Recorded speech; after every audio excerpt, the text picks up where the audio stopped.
नमस्ते दोस्तों, आज मैं बना रही हूँ भरवा करेले की सब्ज़ी। बहुत ही ज़्यादा स्वादिष्ट सब्ज़ी बनी है ये। एक बार आप ये रेसिपी देख लीजिए और इसी तरह से बनाइएगा, बहुत ही ज़्यादा अच्छी बनती है। तो यहाँ पर मैंने लिए हैं 500 ग्राम करेले। करेले को हमने धो लिया है और इसकी जो पूँछ होती है और साइड का जो डंठल होता है, दोनों हम नहीं काटेंगे, बीच में से ही हम इसको छील लेंगे। दोस्तों, ये एक तरह की ट्रिक होती है करेले को काटने की, कि करेले के छिलके हटाए जाते हैं, उसके बाद इस पे नमक लगाया जाता है। जैसे कि हम खीरा काटते हैं ना, तो हम पहले उसका डंठल काट के और फिर नमक लगा के हम उसे रगड़ते हैं, तब हमारे जो खीरे हैं वो कड़वे नहीं होते हैं। इसी तरह से करेले की भी एक ट्रिक होती है। इसकी हम पूँछ नहीं काटते हैं, बस छील देते हैं। इसमें से कहीं भी कट हमें नहीं लगाना है। इसी तरह से हम सारे करेले छील लेंगे। ये पहले भी मैंने करेले की कई रेसिपी बताई हैं और उनमें भी मैंने ये ट्रिक बताई है कि इस तरह से आप इसका डंठल नहीं काटेंगे तो हमारे करेले कभी भी कड़वे नहीं बनेंगे। आपने मेरी वीडियो पहले देखी होंगी तो आप लोगों को पता होगा। अगर आप फर्स्ट टाइम देख रहे हैं तो आप ये वाली ट्रिक ज़रूर फॉलो कीजिएगा। और उसके बाद हम नमक डाल देंगे। ये छिलके लिए हैं, इनमें भी हम नमक डाल देंगे और जो ये हमारे करेले हैं उस पर नमक डाल के इस तरह से हम रब कर लेंगे। ये देखिए, इस तरह से सारे करेलों को हम रब कर लेंगे और बाकी के जो छिलके बचे हैं उनको भी हल्का सा हम नमक में मिक्स कर देंगे। और इसे कम से कम हम 20 मिनट के लिए छोड़ेंगे। अगर आपके पास टाइम है तो आधा घंटा 35 मिनट के लिए आप इसे ज़रूर छोड़ दीजिएगा। मैंने आधे घंटे के लिए छोड़ दिए थे और उसके बाद देखिए, करेले नमक लगने की वजह से पानी छोड़ देते हैं और इससे जो करेले में कड़वापन होता है वो भी निकल जाता है। और उसके बाद हम अच्छे से करेले को धो लेते हैं, बिल्कुल रगड़ रगड़ के धोना है, कहीं भी नमक नहीं छोड़ना है। और ये देखिए, हमारे जो करेले हैं ये बिल्कुल फ्रेश हो गए हैं। अब हम क्या करेंगे, बीच में से इसमें चीरा लगाएंगे और जो इसके बीज हैं वो निकाल लेंगे। बीज निकाल के भी हम साइड में रख देंगे, इसे भी हमने नहीं फेंकना है। जैसे कि हमने छिलके भी रख लिए हैं ना, वो धो के छिलकों को भी मैंने अच्छे से धो लिया था और पानी निचोड़ के हमने उसे भी रख दिया था। और इस तरह से हम सारे छिलके मतलब बीज निकाल लेंगे करेले के। कच्चे जो बीज हैं वो भी निकाल लेंगे और ज़्यादा टाइट सख्त बीज हैं तो वो हटा देंगे। इसमें तो सारे ही अच्छे बीज थे तो मैंने सारे ही रख लिए थे। ये देखिए, मैंने करेले के बीज रख लिए हैं, करेले, और साथ में एक कैरी को मैंने ग्रेट करके रख लिया है। अब हम एक कढ़ाई में ऑयल लेंगे। मैंने यहाँ पर 3 बड़े चम्मच ऑयल लिया है और इसमें हम करेले अच्छे से फ्राई कर लेंगे। एक बार में जितने करेले आते हैं उतने हम डाल लेंगे और अच्छे से हमें इसे फ्राई कर लेना है। एक साइड से जब हमारे करेले सिक जाएंगे तो हम पलट के दूसरी साइड से भी सेक लेंगे। और इसी में हमें ऑयल में ही करेलों को कम से कम 90% तक हमें कुक कर लेना है। करेले जब अच्छे से फ्राई हो जाएंगे, देखो नरम हो जाते हैं ये, और अब इन्हें हम बाहर निकाल लेंगे। पहले इसका ऑयल हम बाहर निकाल लेंगे और उसके बाद हम करेले निकाल लेंगे। और इसी तरह से हम सारे जो करेले हैं वो फ्राई कर लेंगे। मैंने इन्हें 2 बार में फ्राई किया था क्योंकि करेले ज़्यादा थे।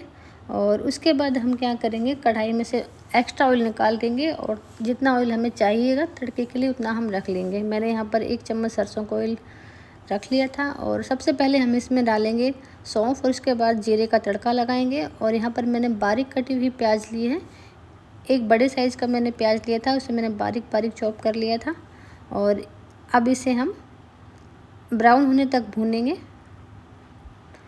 और उसके बाद हम इसमें डालेंगे लहसुन। मैंने यहाँ पर 1 चम्मच लहसुन का पेस्ट बना लिया है, उसे भी हम ऐड कर देंगे। इसे मिक्स कर देंगे और लहसुन को भी हम भुनने देते हैं।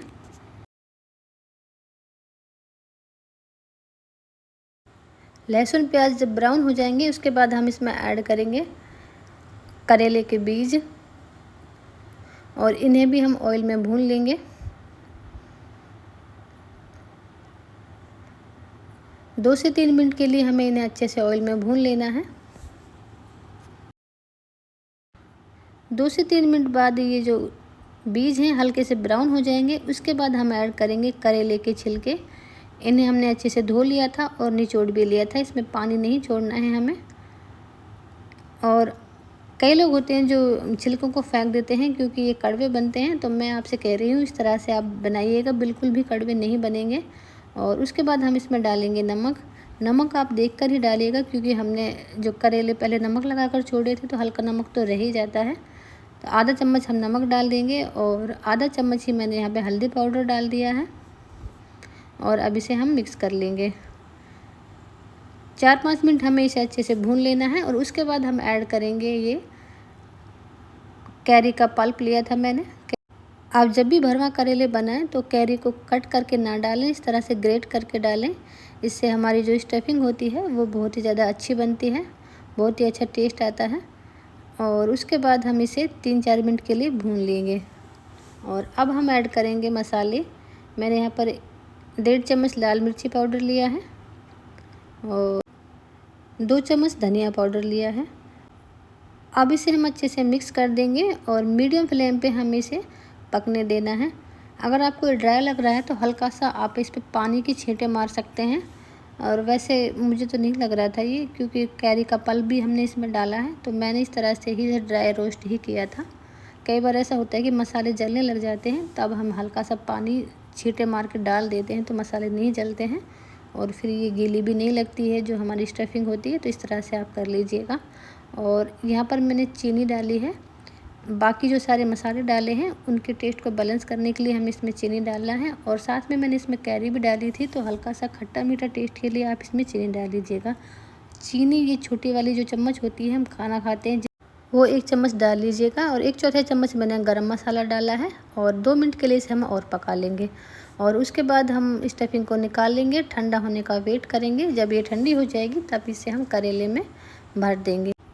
ये देखिए इस तरह से भरनी है, 1 चम्मच ले लीजिएगा, इससे आसानी हो जाती है स्टफिंग भरने में। अच्छे से स्टफिंग भरनी है हमें इसमें। इसी तरह से हम सारे करेले में स्टफिंग भर देंगे। सारे करेले भरने के बाद हम क्या करेंगे, जो एक करेले हैं इसे हम एक धागे से बांध देंगे। धागा हमें नॉर्मल ही लेना है, जो हम स्टिचिंग के काम में लेते हैं ना, वो वाला धागा ले लेंगे। और धागे की हमें कोई गांठ नहीं लगानी है, बस करेले में 2 से 3 बार लपेट देंगे, उससे ही ये डट जाएंगे। ये हम इसलिए करते हैं कि जो हम बाद में एक बार और फ्राई करेंगे ना करेले को, तो इसकी स्टफिंग बाहर ना निकले। तो यहाँ पर देखिए मैंने सारे करेले धागे से बांध दिए हैं। अब हम एक कढ़ाई लेंगे और इसमें आधा चम्मच हम ऑयल डालेंगे और जीरे का तड़का लगाएंगे। और उसके बाद हम करेले डाल देंगे। इस तरह से एक एक करके डाल लेना है। ये वाला स्टेप हम करते हैं तो इसमें स्टफिंग बाहर निकलने का डर होता है। अगर आप ये वाला स्टेप स्किप करना चाहते हैं तो आप कर सकते हैं। और अगर आपको ये करना है तो इससे थोड़े से करेले और क्रंची बन जाते हैं और थोड़ा सा टेस्ट और बढ़ जाता है। तो इसलिए हम इसे धागे से बांध देंगे। और ध्यान रहे गैस की फ्लेम को हमें बिल्कुल लो ही रखना है। हल्का सा मैं इस पर नमक भी छिड़क रही हूँ, मुझे थोड़ा सा कम लग रहा है। देखिए हमारे भरवा करेले बनके तैयार हो गए। अगर आप ये वाला स्टेप स्किप कर रहे हैं तो आपको ना करेले फ्राई करते समय उसे 100% ही कुक कर लेना होता है उसी टाइम, और बाद में हम इसमें स्टफिंग भर देनी होती है। और अगर आप ये वाला स्टेप भी रखना चाहती हैं तो आप पहले 90% कुक कर लीजिए, 10% कुक इस वाले स्टेप में हो जाती है। तो दोस्तों इस तरह से बनाइएगा, भरवा करेले बहुत ही ज़्यादा अच्छे बनेंगे। एक बार आपने ये बनाए हैं ना तो घर में सभी को पसंद आएंगे, क्योंकि ये बिल्कुल भी कड़वे नहीं बनते हैं और खाने में बहुत ही ज़्यादा लाजवाब बनते हैं। दोस्तों रेसिपी अच्छी लगी हो तो ट्राई ज़रूर कीजिएगा। और मेरी वीडियो आपको पसंद आई हो तो प्लीज़ मेरी वीडियो को लाइक कीजिएगा और मेरे channel cook with Rita Naruka को सब्सक्राइब ज़रूर कीजिएगा।